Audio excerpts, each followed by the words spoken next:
"If you stay, you'll be fired," my coworker said. I stayed. That sentence didn't sound dramatic when he whispered it.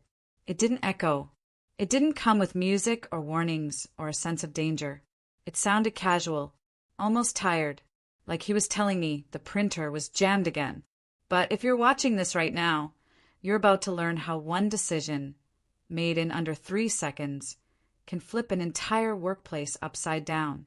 You're going to see how office friendships rot quietly, how power hides behind smiles, and how staying when you're told to leave can cost you everything, or expose everyone else instead. Before we go any further, let me say this. If you've ever felt like something was off at work, but you couldn't prove it, if you've ever trusted a coworker and later wondered if that was a mistake, or if you've ever been pressured to walk away quietly so someone else could win, then this story is for you. And if stories like this matter to you, real workplace chaos, betrayal, and the moments that change people, subscribe now. Not because of me, but because stories like this don't get told enough, and someone out there needs to hear them before they make the same mistake I almost made. Now, let me tell you who I was before all of this happened. I wasn't dramatic. I wasn't ambitious in a loud way. I wasn't trying to climb ladders or step on anyone's neck.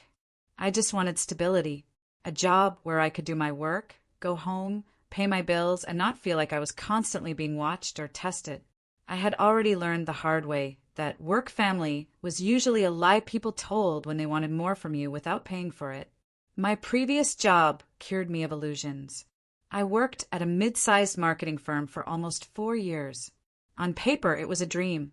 Creative environment, flexible hours, open plan office with glass walls and motivational quotes nobody read anymore. In reality, it was a slow grind of unpaid overtime, last-minute demands, and managers who smiled during meetings and ripped you apart in private reviews. I was good at that job. Not office favorite good. Just consistently reliable. The kind of employee people leaned on when things went wrong. And like clockwork, that meant I got blamed when something went wrong too.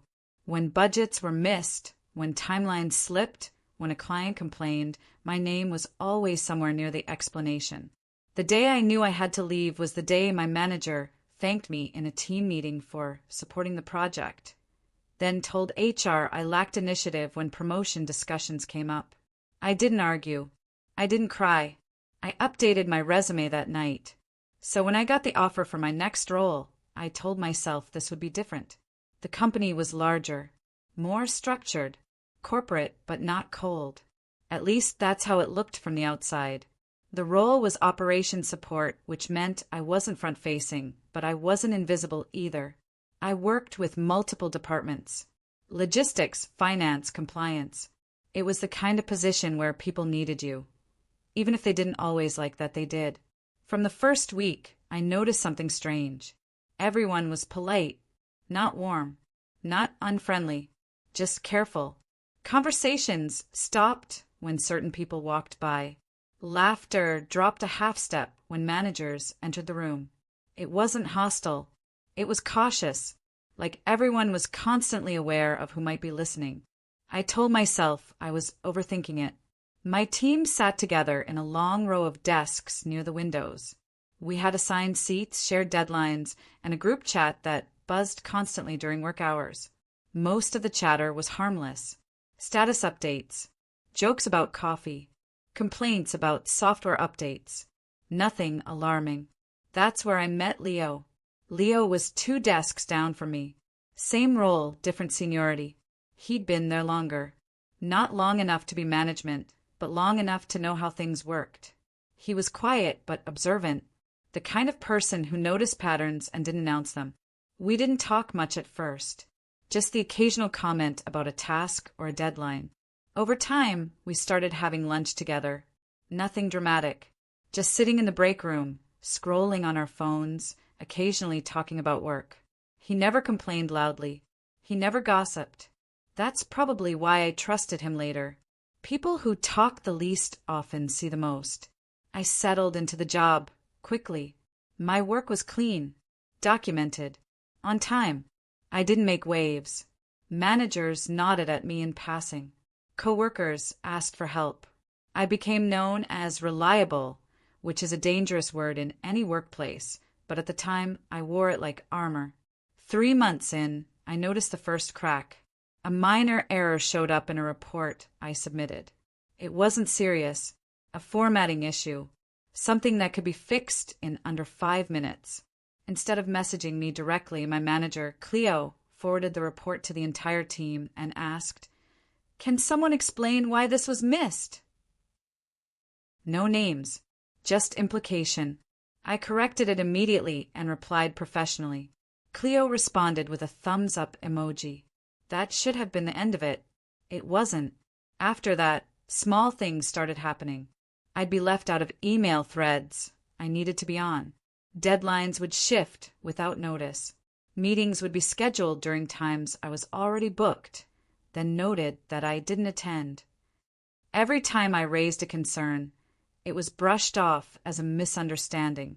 I documented everything. Dates, times, screenshots. Nothing obsessive, just enough to protect myself if I ever needed it. Experience had taught me that memory doesn't matter in corporate spaces. Records do. Still, I didn't feel threatened. Annoyed, yes. Confused, definitely. But not scared. That came later. The performance review cycle approached faster than I expected. My first review at this company. I prepared thoroughly. Metrics, completed projects, positive feedback from other departments. I walked into the meeting calm. Cleo smiled the entire time. She told me I was technically competent, but needed to work on team integration. She said I sometimes seemed guarded, that I didn't always blend seamlessly with the culture. None of this had been mentioned before. There were no examples, no incidents, just impressions. I asked what I could improve. Specifically, she told me to be more visible and more flexible. That's corporate language for, we don't have anything concrete, but we're keeping you off balance. I left the meeting unsettled, but not defeated. I told myself to keep my head down, to keep doing my job, to let the numbers speak. 2 weeks later, a new project landed on my desk. It was high priority, time-sensitive, cross-departmental, the kind of assignment that could either elevate you or bury you, depending on how it went. Cleo framed it as an opportunity. She said it would test collaboration. I noticed I was the only one on the team without a backup assigned. Again, I told myself I was overthinking it. Leo noticed too. "You're solo on this?" he asked casually one afternoon. "For now," I said. "It's manageable." He didn't respond right away, just nodded. That should have been my first warning. The week before the project deadline, the environment shifted. Cleo became distant. Emails from management grew shorter. Meetings happened without me. I asked for clarification on a requirement and didn't get a response for 2 days. When I finally did, the answer contradicted the original instructions. I followed the written directive. Always follow what's documented. The day of the meeting arrived. All stakeholders were there. Department heads. HR sat in. That alone was unusual. HR didn't attend routine project meetings. They attended reviews, investigations, terminations. I sat down, opened my laptop, and felt the room watching me in a way that had nothing to do with my presentation. That's when Leo leaned toward me. His voice was low, controlled, not panicked. "If you stay," he said, not looking at me, "you'll be fired." I stared at him, waiting for the rest of the sentence. "There's no rest," he added quietly. "They've already decided." I asked him how he knew. He shook his head once. "Leave. Now." That was the moment. The one people imagine later and think they'd handle differently. I looked around the room. At Cleo. At HR. At the screen waiting for my presentation. At my notes. At the months of quiet work I'd poured into this place. And I stayed. The room didn't go quiet when Leo warned me. That's the part people get wrong when they imagine moments like this. There was no dramatic pause. No one slammed a folder shut. Someone laughed at something unrelated on the other side of the table. Coffee cups clinked. The projector hummed. Life continued, like I hadn't just been told my job was about to disappear. Cleo cleared her throat and smiled at me, the smile she used when she wanted something to look friendly for the room. Go ahead, she said. Walk us through it. I could have stood up. I could have said I wasn't feeling well. I could have asked to step out. No one would have stopped me. That's the part Leo was trying to save me from. If I left on my own, it would look voluntary. Clean. Easy. Instead, I opened my laptop. I started the presentation like nothing was wrong. Slide 1 was a project overview. Scope. Timeline.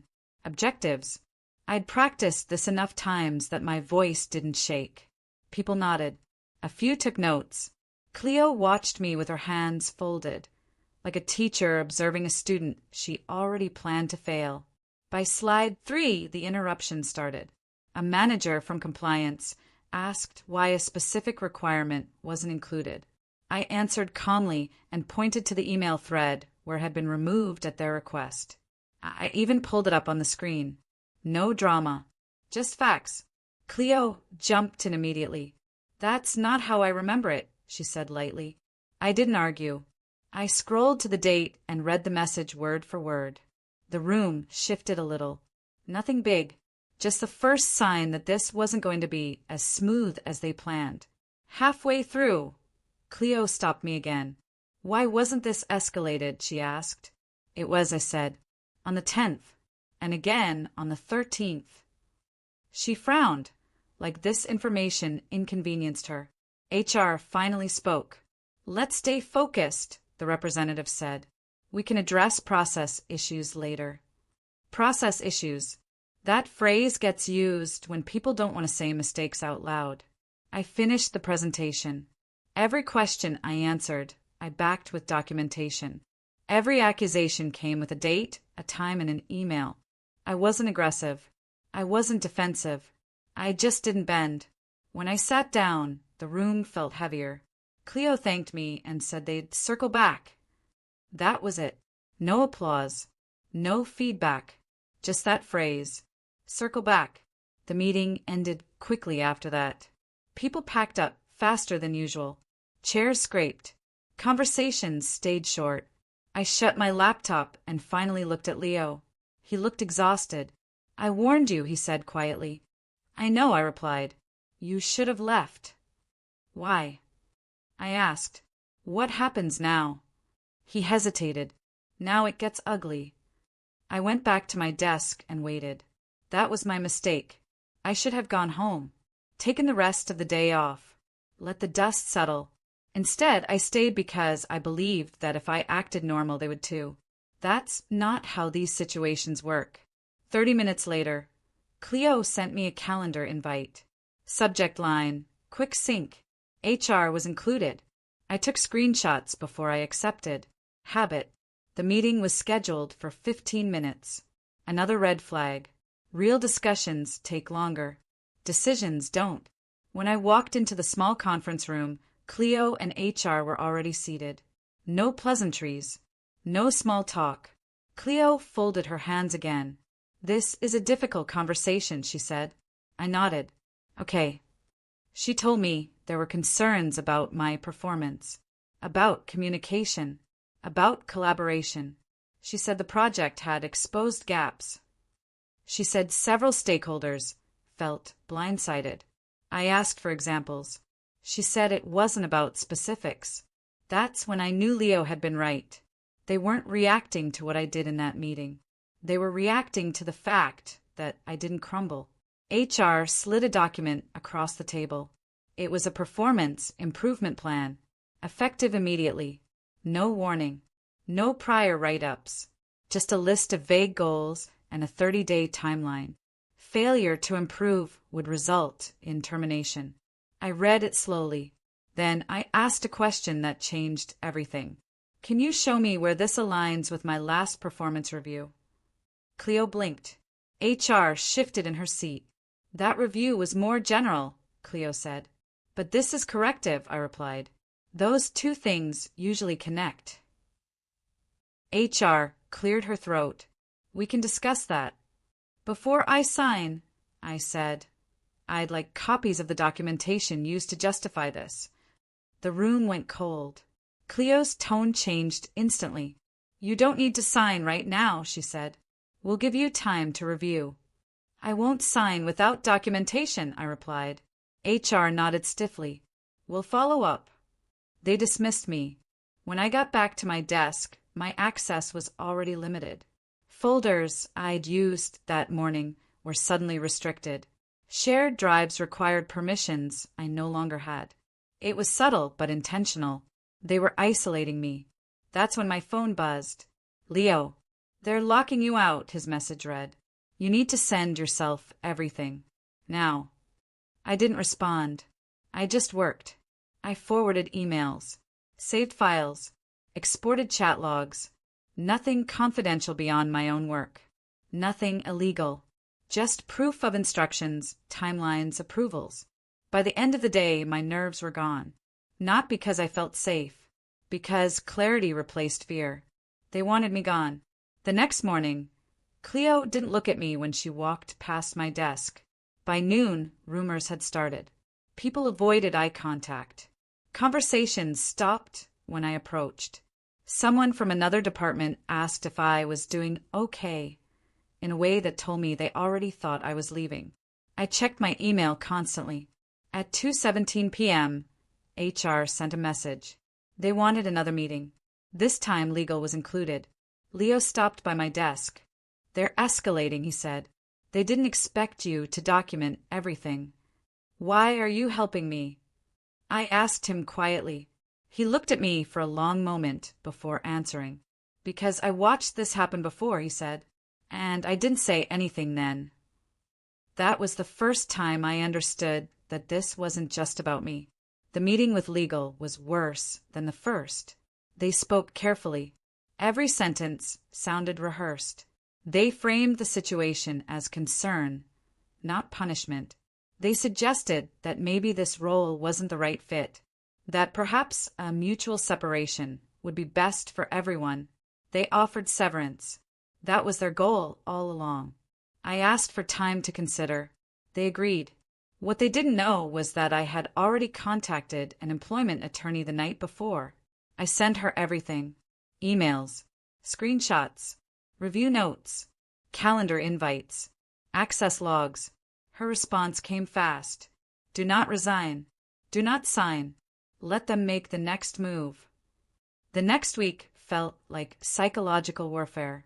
Tasks were reassigned without notice. My name was removed from meetings. Cleo stopped communicating with me directly. Everything went through HR. Every interaction felt like it was being recorded, because it probably was. Then came the email. Subject line, employment status update. They were terminating me effective immediately. For performance reasons, I was escorted out.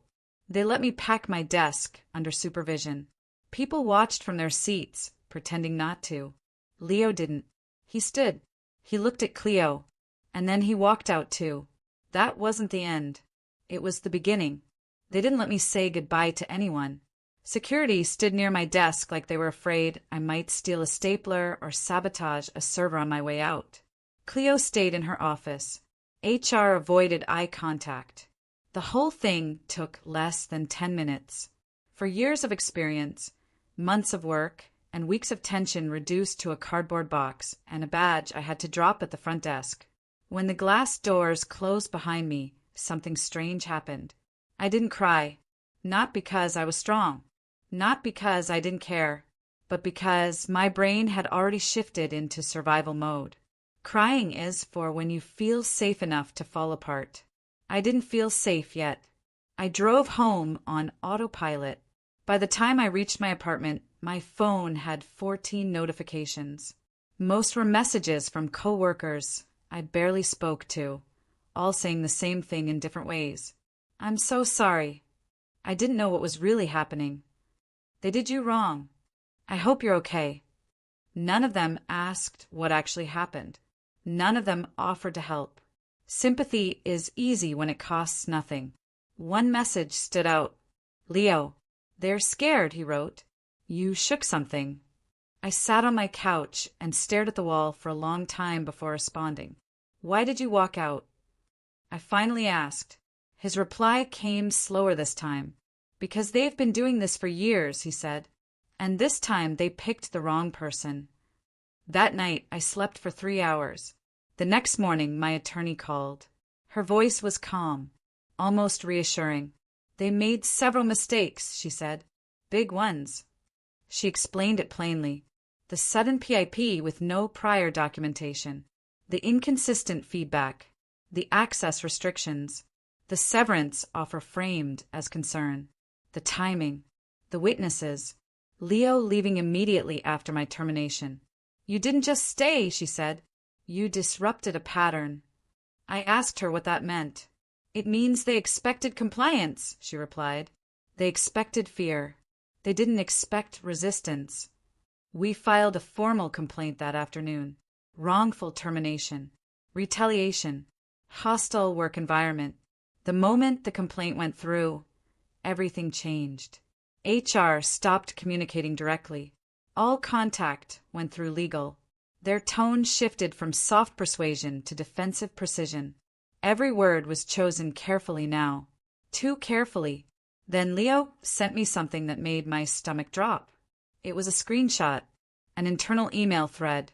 My name was in the subject line. I read it 3 times before it fully registered. Cleo had flagged me weeks before the project meeting. Not for performance, not for behavior, for risk. Risk because I documented everything. Risk because I asked questions. Risk because I didn't blend. One line stood out. "If we don't address this now, it could become a precedent." A precedent. I wasn't a problem employee. I was a liability. Leo explained the rest over the phone. They'd done this before. Quietly. Strategically. Employees who didn't fall in line were isolated, criticized vaguely, pushed into resignation or terminated under the cover of performance concerns. Most people didn't fight back. They couldn't afford to, or they didn't think they'd win. Leo had watched it happen to 2 others. One had signed the severance. One had resigned after the PIP. Neither had lawyers. I told myself it wasn't my business, he said, that it was just corporate stuff. "So why help me?" I asked again. "Because when you stayed in that meeting," he said, "you forced them to show their hand." Over the next 2 weeks, more messages came in. Former employees. Current employees using burner emails. People I'd never spoken to directly. They told similar stories. Performance concerns out of nowhere. Sudden behavioral feedback. Isolation. HR meetings framed as support. One person sent me a spreadsheet. A literal spreadsheet. Names. Dates. Departments. Outcomes. It was a pattern. My attorney was very quiet when I showed her. "This just became bigger," she said. "The company requested mediation." That's corporate language for "we didn't expect this to escalate." During mediation, they denied everything. They claimed my termination was justified. They claimed the PAP was standard. They claimed Leo's actions were unrelated. They claimed coincidence. My attorney responded with timelines, emails, access logs, witness statements, patterns. For the first time since this started, Cleo looked nervous. They offered a settlement. I refused. That surprised everyone, including my attorney. "Why?" she asked me afterward. "Because this isn't about money anymore," I said. "They're still doing this." Discovery began. That's when the real damage happened. Internal communications were subpoenaed. Policies were reviewed.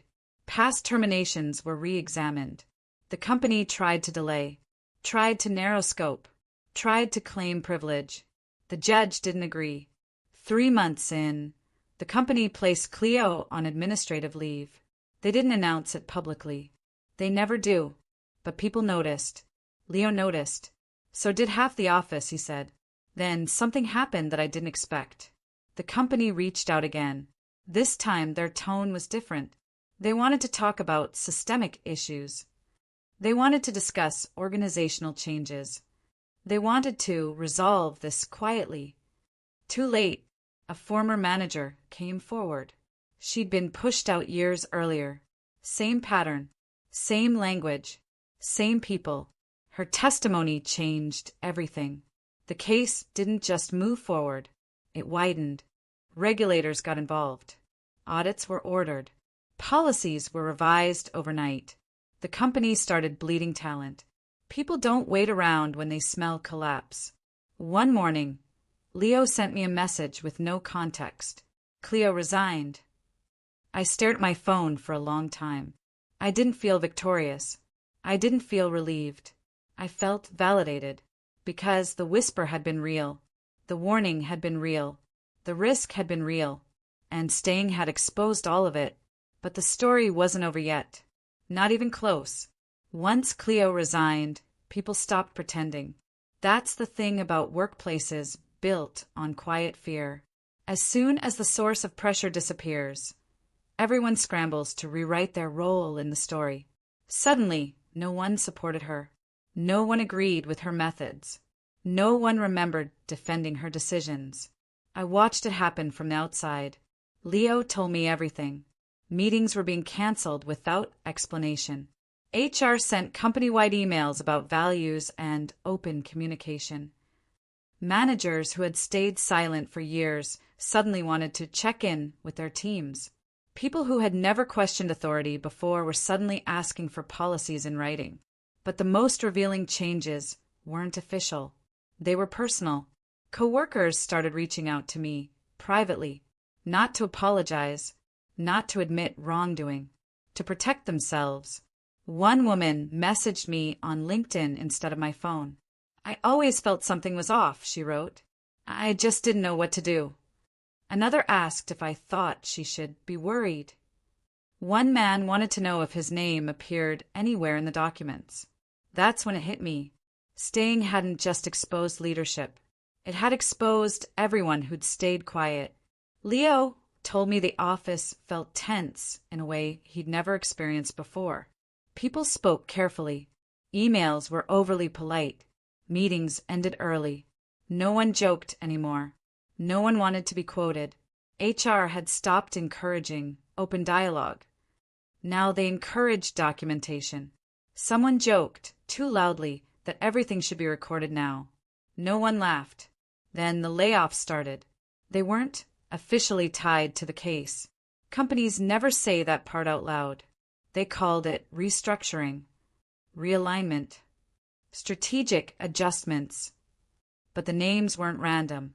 There were people who had enforced the system, people who had delivered PPs, people who had signed off on questionable terminations. Middle managers vanished first. Leo told me one manager cleared out her desk during lunch to avoid being seen. Another sent a goodbye email that sounded more like a defense than a farewell. What surprised me most wasn't the fear. It was the resentment.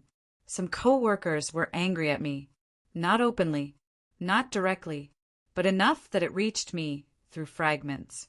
She should have just taken the severance. Now everyone's on edge. She made it bigger than it needed to be. As if staying was selfish. As if silence would have been noble. Leo admitted something one night that changed how I saw him. I almost warned you not to file anything, he said. Why? I asked. Because I knew what it would do, he replied. And I wasn't sure you deserved to carry that. That sentence sat with me. Because he was right. Staying came with a cost I hadn't considered. People don't like mirrors. And when you force them to look, they blame the reflection. The case dragged on. Months passed. Interviews, statements, depositions. My name stayed attached to the company long after I stopped working there. Recruiters hesitated when they saw the gap. Some asked directly. Others didn't call back at all.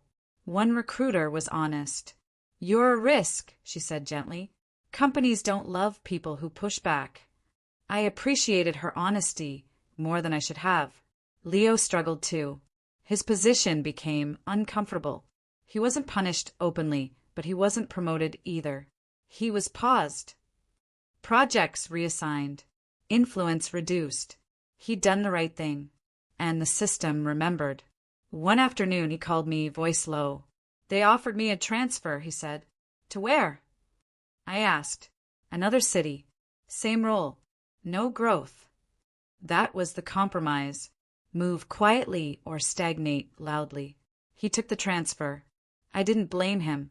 By then, the investigation had expanded beyond my case. Regulators were asking questions the company couldn't dodge. Audits uncovered discrepancies no one wanted to explain. The narrative shifted from one disgruntled employee to a cultural issue. That's when the company tried something new. They offered me reinstatement. Same role, different team, fresh start. I laughed when my attorney told me.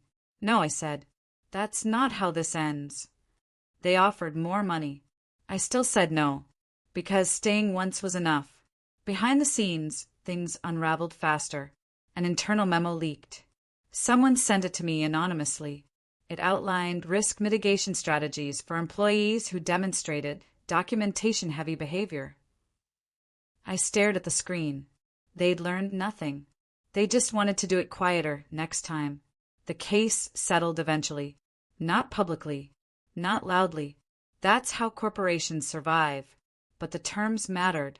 Policy changes, mandatory training, external oversight, and compensation that acknowledged what they'd done without admitting it. When it was over, I felt empty. Not because I lost, because I won something that didn't feel like victory. I lost coworkers. I lost stability.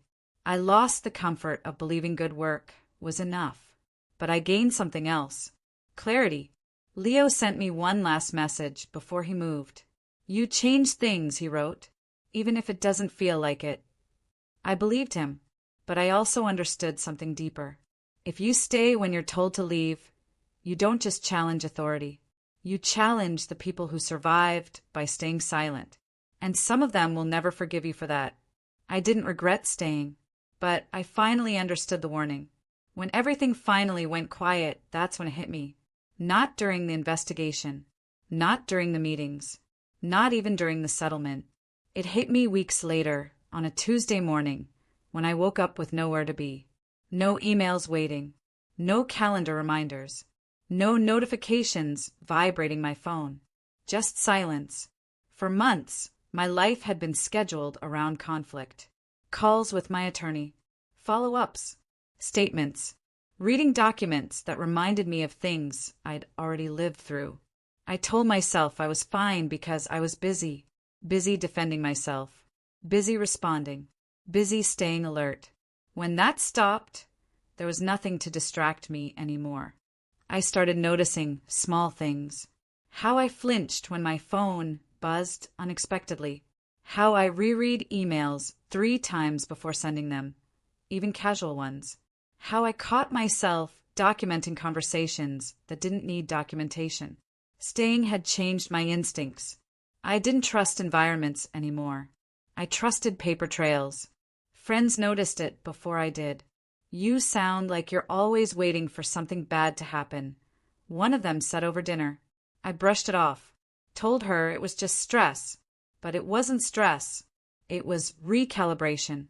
I had learned, in the most direct way possible, that workplaces don't break people loudly. They do it quietly, slowly, with meetings and language and smiles that don't match the decisions being made behind closed doors. I went on interviews. Some went well, some didn't. One hiring manager leaned back in his chair after hearing my explanation and said, "So, would you say you're someone who escalates things?" I smiled politely and answered carefully. I'd say I'm someone who doesn't disappear when pressured. He didn't call back. Another company seemed excited until the background check stage. Then the tone shifted. Fewer emails. Longer delays. Eventually, a rejection with no explanation. I understood. Companies say they want honesty. What they want is predictability. Leo checked in occasionally from his new city. He sounded tired, but lighter. Distance helped him. New faces. New patterns. Less history. "You still glad you stayed?" he asked me once. "Yes," I said. Then I paused. "Yes," I said again more firmly. Because even with everything it cost me, I knew the alternative would have been worse. Leaving quietly would have eaten at me. It would have followed me into every job after that, teaching me that silence was safer than truth. That's a lesson that doesn't stay contained. It spreads. The hardest part wasn't losing the job. It was losing the illusion that doing the right thing guarantees protection. I used to believe that workplaces rewarded integrity eventually. That fairness surfaced over time.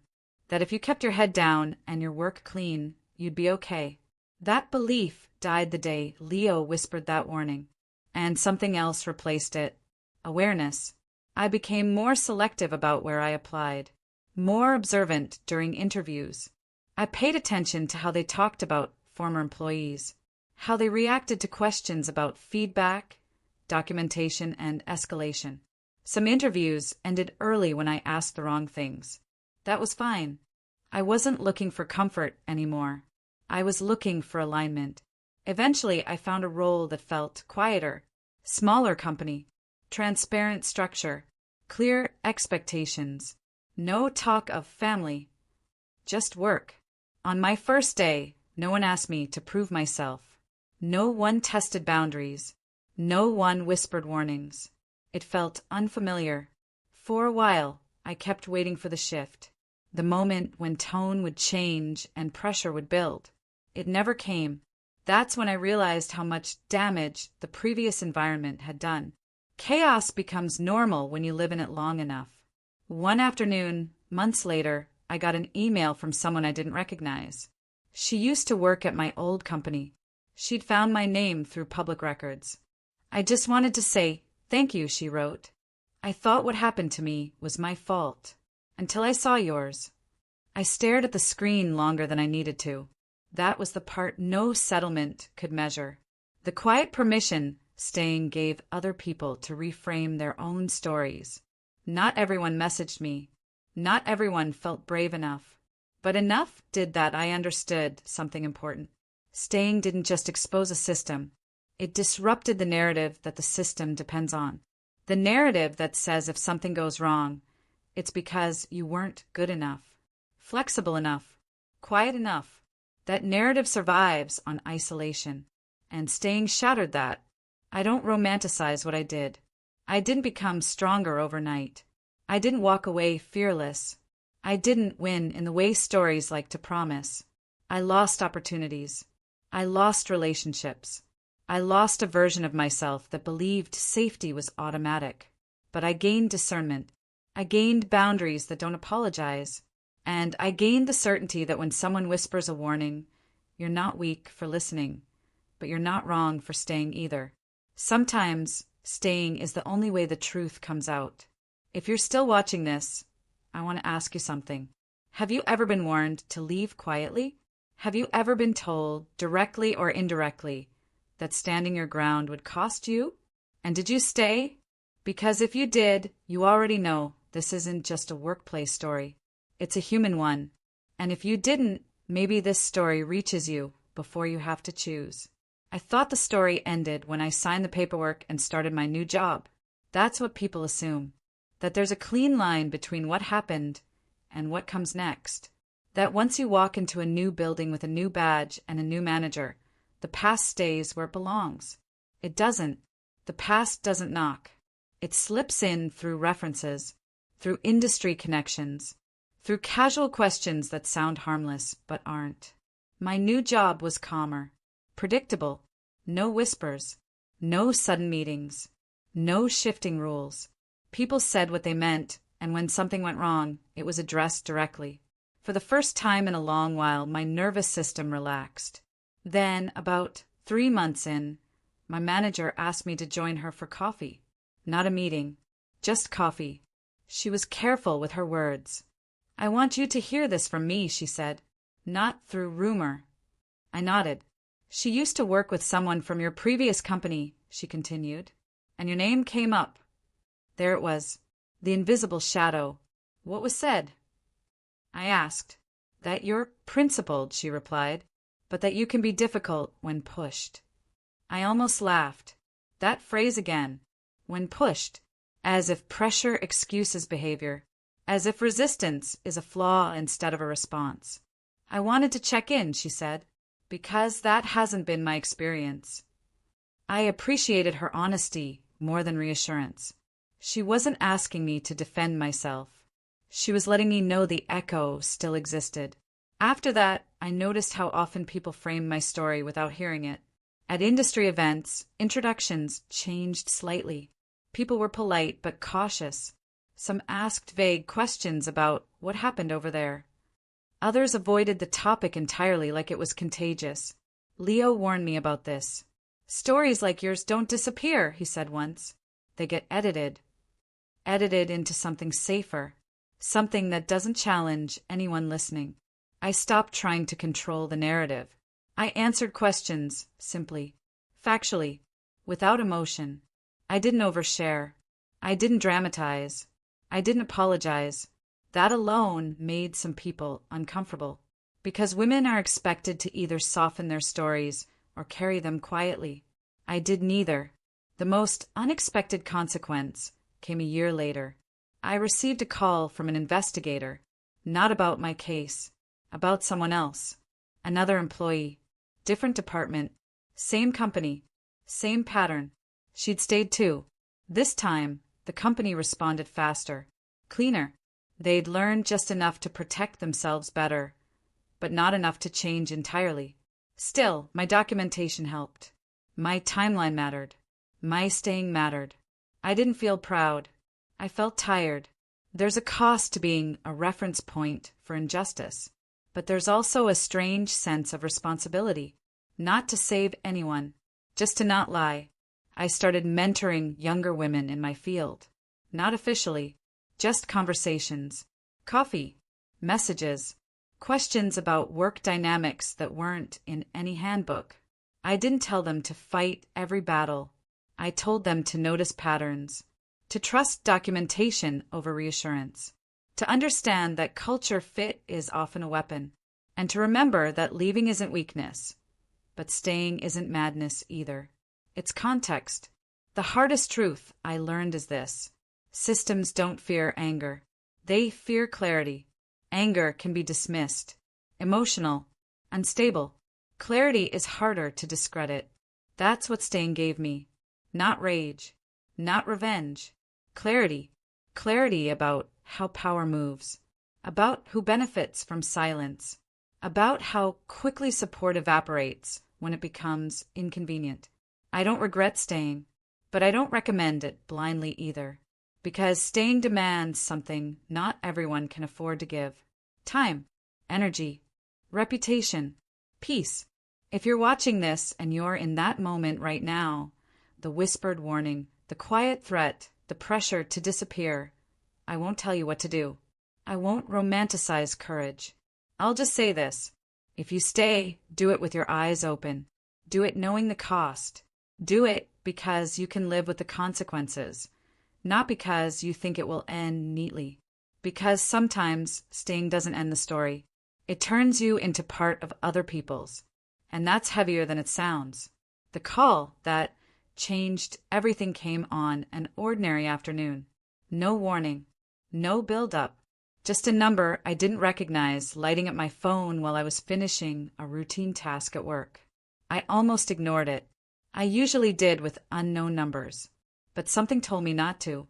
The woman on the other end introduced herself carefully, too carefully. She worked in compliance, not at my old company, somewhere adjacent, close enough to know things, far enough to speak freely. I'm reaching out because your name keeps coming up, she said, not as an accusation, as a fact. She explained that several companies in the industry were quietly auditing past HR practices. Nothing public, nothing dramatic, just risk assessment, pattern recognition, exposure reduction. And my case had become a reference point, not because it was the loudest, because it was the most documented. I listened while she spoke, realizing something I hadn't allowed myself to consider before. Staying didn't just affect the place I left. It changed how people behind closed doors talked about liability, about silence, about women who didn't disappear when pressured. She didn't ask me for anything. No interview, no testimony, just confirmation of dates and outcomes already on record. Before hanging up, she said something that stayed with me. You made it expensive for them to repeat this. That was it. Not justice. Not closure. Cost. For the first time since this began, I felt something close to peace. Not because I'd been vindicated, but because I'd shifted the math. Later that night, I thought about Cleo. Not with anger. Not even curiosity. Just acknowledgement. People like her rarely think they're villains. They think they're enforcers. Protectors of order. Guardians of efficiency. They convince themselves that some people are simply inconvenient. I had been inconvenient, and inconvenience is threatening to systems built on control. I wondered if she ever thought about me now, or if she'd folded the experience into a narrative that kept her comfortable. People usually do. I didn't need her reflection. I had my own. The longer time passed, the clearer something became. Staying didn't make me fearless. It made me precise. I stopped wasting energy trying to be liked in professional spaces. I stopped offering emotional labor to environments that hadn't earned it. I stopped mistaking politeness for safety. I became harder to move quietly, and that was enough. Leo eventually visited. We met for coffee like we used to, years ago before any of this happened. He looked older, not in a bad way, just weathered, like someone who'd learned what to watch for. You don't realize how much that day changed things, he said. I stayed, I replied. That's all. He shook his head. No, you stayed visibly. That distinction mattered. Plenty of people stay physically. Few stay on record. That's what made the difference. We talked about where everyone ended up. Who left? Who stayed? Who climbed anyway? Systems have a way of absorbing disruption and continuing forward, reshaped but intact. But cracks remain, and cracks let light in. Before he left, Leo said something quietly. I'm glad it was you. I knew what he meant. Someone who wouldn't sensationalize it. Someone who wouldn't disappear. Someone who wouldn't burn everything down just to feel powerful. Someone who would just stand there. I didn't respond. Some things don't need answers. That night, I sat alone and replayed the moment in that meeting. The whisper, the choice, the weight of staying. People imagine those moments as dramatic crossroads. They're not. They're small, unremarkable, easy to miss. That's what makes them dangerous. If I had left that room, my life would look different. Maybe easier, maybe quieter, maybe safer. But I would have carried a question I couldn't silence. What would have happened if I stayed? Now I know. It wouldn't have saved me. It wouldn't have destroyed me. It would have revealed things others hoped to keep hidden. And that knowledge settled into me, slowly, deeply. Not as pride, as grounding. If you're listening to this and waiting for a clean moral, there isn't one. There's only context. There's only choice. And there's only what you can live with afterward. Staying isn't brave by default. Leaving isn't weak by default. But silence always belongs to someone else. I don't know what choice you'll make when your moment comes. But I know this. When someone whispers a warning, they're telling you the truth as they understand it. What you do with that truth is where your story begins. After Leo left that night, I sat with the quiet longer than I usually allow myself to. No music, no phone, no distractions, just the awareness that my life had split into a before and an after, and that the line between them was thinner than anyone would ever guess. People like to ask what I learned. They ask it like there's a clean answer, like a takeaway bullet point they can apply to their own lives and move on. I never know how to answer them, because what I learned wasn't a lesson. It was a shift. Before that job, I believed workplaces were neutral spaces that occasionally turned toxic because of bad individuals. Now I understand something more uncomfortable. Many workplaces are built to protect themselves first, people second, and truth last. When those priorities clash, someone always gets pushed out. Usually quietly, usually without witnesses. usually without consequences. Staying didn't make me special. It just interrupted the usual sequence. I think about that meeting more often than I admit.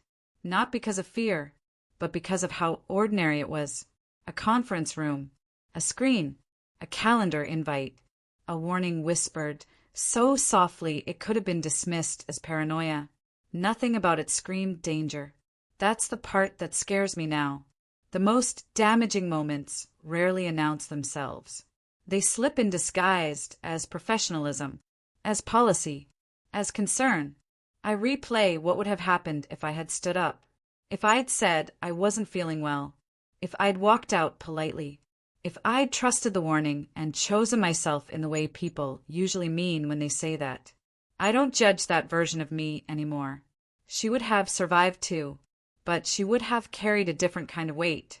I see it now in the people who reached out to me afterward. The ones who told me they left similar situations quietly, who took severance, who resigned before things got official. They're not weak. They're practical. They did what they needed to do. But there's something in the way they tell their stories. A pause, a gap, a sense that something was taken from them that they never got back. Staying didn't spare me pain. It redirected it. Instead of turning inward, it moved outward, into documents, into timelines, into processes that couldn't ignore it. That choice didn't make me more likable. It made me harder to dismiss. There's a difference. I notice now how often women are encouraged to leave gracefully instead of stay honestly. How often we're told to protect our peace at the cost of the truth. How often silence is framed as maturity. I don't reject peace. I just don't confuse it with disappearance anymore. The world didn't reward me for staying. It didn't punish me either. It simply adjusted. Doors closed. Others opened slowly. Some never did. I stopped chasing the ones that shut quietly in my face. I learned to recognize environments where people ask questions without punishment, where feedback isn't a trap, where documentation isn't treated like a threat. They exist, but they're rarer than we like to admit. Every so often, someone new reaches out to me. Not for advice exactly, more like confirmation. They tell me about a warning they received, a comment that didn't sit right, a meeting that felt rehearsed, a sudden shift in tone they can't explain. They ask me what to do. I never tell them to stay. I never tell them to leave. I tell them the same thing every time. Pay attention to what happens after you ask a reasonable question. That's where the truth lives. Healthy systems don't fear clarity. Unhealthy ones do.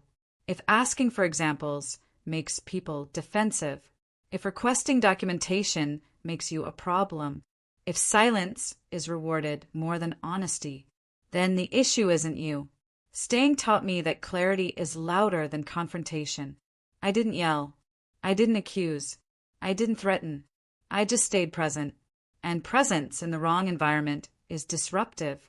That's the part no one warns you about. Not because they're hiding it, but because they don't always realize it themselves. I don't talk about my case often anymore. Not because I'm ashamed, because I don't need to relive it to prove anything. It did what it needed to do. It marked a boundary, not just for me, for others who watched quietly and learned what was possible. If you're listening to this right now, I want you to understand something. This story isn't about revenge. It isn't about winning. It isn't even about staying. It's about recognizing the moment when a system asks you to erase yourself for its convenience. That moment looks different for everyone. Sometimes it's a whisper. Sometimes it's a meeting. Sometimes it's a document slid across a table with a smile. You'll know it when it happens. Not because it feels dramatic, but because something in you pauses and asks a question you can't ignore. Months turned into a year, and then another. I stopped counting how long it had been since the whisper in that conference room, the warning that Leo had passed along, the moment I decided to stay instead of leaving. Life carried on. My job became routine. My mornings quiet. My evenings calmer. But the ripple of staying didn't disappear. It moved sideways, quietly affecting how I saw people, how I trusted environments, how I measured risks. I realized something else too. Staying changes how you interact with the world long after the immediate threat is gone. I noticed it in subtle ways. A casual office conversation that made me stop mid-sentence to consider its implications. A hiring decision that I second-guessed, not because I doubted my judgment, but because experience had taught me that people's motives are rarely simple. Even social interactions, how much I disclosed, how much I measured, had shifted. Some nights, I wondered if staying had hardened me too much, if my clarity had turned into caution bordering on paranoia. It didn't feel comfortable. It felt accurate. Leo and I stayed in touch sporadically. We rarely spoke about the old company. More often, we discussed the patterns we observed elsewhere. He'd moved on physically, but he carried the tension in his chest. I carried it too, in a different shape, a mental alertness that never fully relaxed. Then one day, something unexpected happened. A new colleague came to me privately, a young woman, just a few months into the company. She had a question, a small, simple question, but her tone was anxious, like she had already learned to fear asking. "I don't know if I should say something," she said. "I feel like my manager, maybe they're manipulating the reports. I don't know what to do." I studied her, waiting. She was nervous, careful, alert, already instinctively documenting the exact pattern I recognized from my own past. A whisper of recognition passed between us. I didn't tell her to confront anyone. I didn't tell her to ignore it. I said only what I had learned. "Notice what happens after you speak," I said. "Watch carefully and record it. That's all you need to do."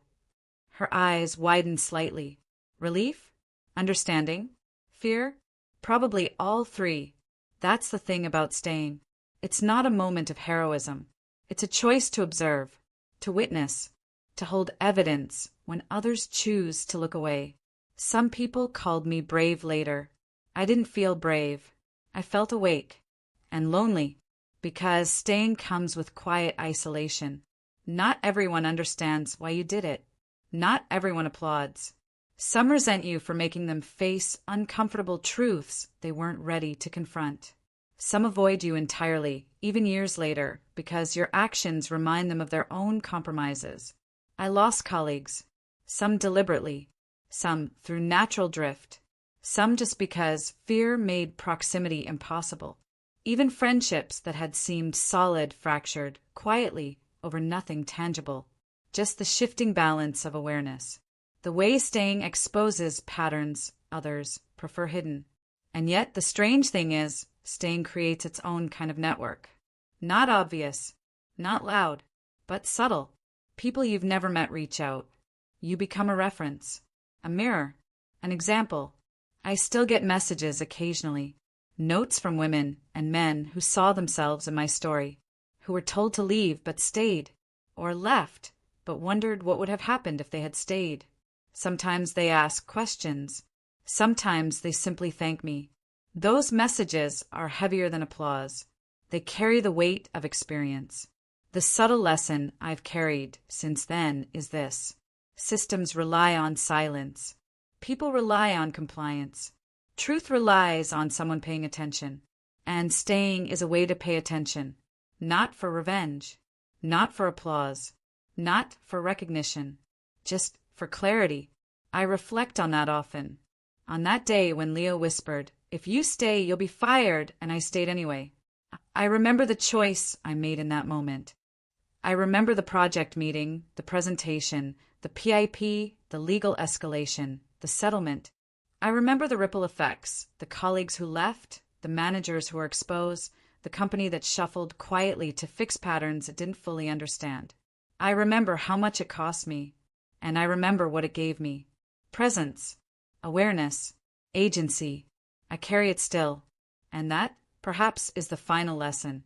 There's no clean victory, no perfect resolution. No one walks away untouched. But staying allows you to see the cracks, to recognize the manipulations, to understand the patterns that otherwise remain invisible. And once you see them, you can never unsee them. I hope that doesn't scare you. I hope it prepares you. Because the next time someone whispers a warning, quiet, casual, seemingly inconsequential, you'll know to pay attention, to weigh your options carefully, to decide whether leaving or staying aligns with your capacity to endure the consequences. That's all anyone can do. Notice, choose, document, proceed. And sometimes, as I learned, that choice reverberates further than you could ever imagine. It's been years since that day, the day Leo whispered across the table, "If you stay, you'll be fired," and I stayed anyway. I think about it often, not because I'm proud, not because I want recognition, but because it changed everything. I don't remember the moment as dramatic. There was no spotlight, no sudden rush of adrenaline, just a quiet choice in a room full of people who expected compliance. A decision that felt ordinary at the time, until I saw the consequences unfold. Staying cost me. I lost colleagues I liked. Some drifted away naturally, but others cut ties when their own comfort became threatened by the visibility of my resistance. I lost stability, the sense that work was predictable and safe. Opportunities were delayed. Doors quietly closed and reputations subtly shifted. I gained things too. Clarity, awareness, agency. I became someone who notices the patterns no one wants to acknowledge. Someone who understands how systems protect themselves first, people second, and truth last. Someone who can see the ripples of silence and recognize their weight. That ripple effect became undeniable. When Cleo resigned, the office scrambled. Coworkers suddenly had to navigate spaces they'd assumed were safe. Middle managers who enforced fear found themselves removed or reassigned. Leo had to adjust to a new city, a new role, and a new way of participating in corporate life. Former employees came forward with stories that aligned eerily with mine. It wasn't revenge, it was disruption. And disruption leaves traces. I'm still contacted by people who've experienced similar situations. Sometimes they ask advice. Sometimes they just need to know they're not alone. They send notes that are heavy with gratitude, tinged with disbelief, and I realize how powerful staying quietly in that one moment can be. Staying is rarely glamorous, rarely praised. It isolates you. It makes others uncomfortable because you force them to confront truths they'd prefer to ignore. Some people resent you. Some people fear you. Some people respect you in silence. And that's enough, because staying doesn't give you applause. It gives you presence. It gives you clarity. It gives you the truth. I think about the meetings I sat in, the emails I saved, the documents I quietly log, the small but precise actions I took to protect myself. They weren't dramatic gestures. They weren't speeches or confrontations. They were the accumulation of small decisions, each one nudging the system toward visibility, toward accountability. And it worked, not perfectly, not completely, but it worked in ways I couldn't have predicted. The company shifted slowly. Policies were rewritten. External audits flagged patterns no one could explain away. Former employees testified, quietly one by one. People I'd never interacted with sent notes of acknowledgement. The system adapted, even if it never admitted wrongdoing. That's the quiet reality of truth. It doesn't always require confession. It only requires exposure. I still remember Leo's words later, after the dust settled. "You change things," he said, "even if it doesn't feel like it." I believed him, though I still didn't feel victorious, because staying didn't mean I won. It meant I saw, and seeing carries its own cost. I reflected on the choice constantly. Could I have left? Would it have been easier, safer, quieter? Certainly. And maybe I would have avoided months of legal correspondence, awkward career transitions, and whispers in the industry. But leaving would have left the system intact. And leaving would have left me with a question I couldn't answer. What if I had stayed? Sometimes the simplest acts, staying, observing, documenting, are the ones that ripple the farthest. And staying in that moment changed more than my career. It changed my understanding of power, responsibility, and accountability. I don't romanticize it. I don't encourage anyone to take unnecessary risks. But I do say this. If someone whispers a warning to you, if someone tells you to leave, to quit, to give up, pay attention. Listen carefully. Weigh the costs. Consider the consequences. And then make your choice consciously, knowing that your presence, even quiet, matters. Staying isn't about heroism. It's about clarity. It's about refusing to let systems erase you quietly. It's about creating accountability where silence has always been expected. And when you stay in your own way, the world notices. Sometimes immediately, sometimes years later, sometimes only a few people see it. But those who do are changed. You're changed. So I'll leave you with this, because it's what I wish someone had told me. Your choices echo farther than you know. Silence protects some, but clarity protects truth. And if you ever find yourself in that room, alone, warned, uncertain, remember, presence is power, not for revenge, not for applause, not even for justice, but for the simple, irrevocable act of witnessing, and that, more than anything else, shapes the stories we leave behind.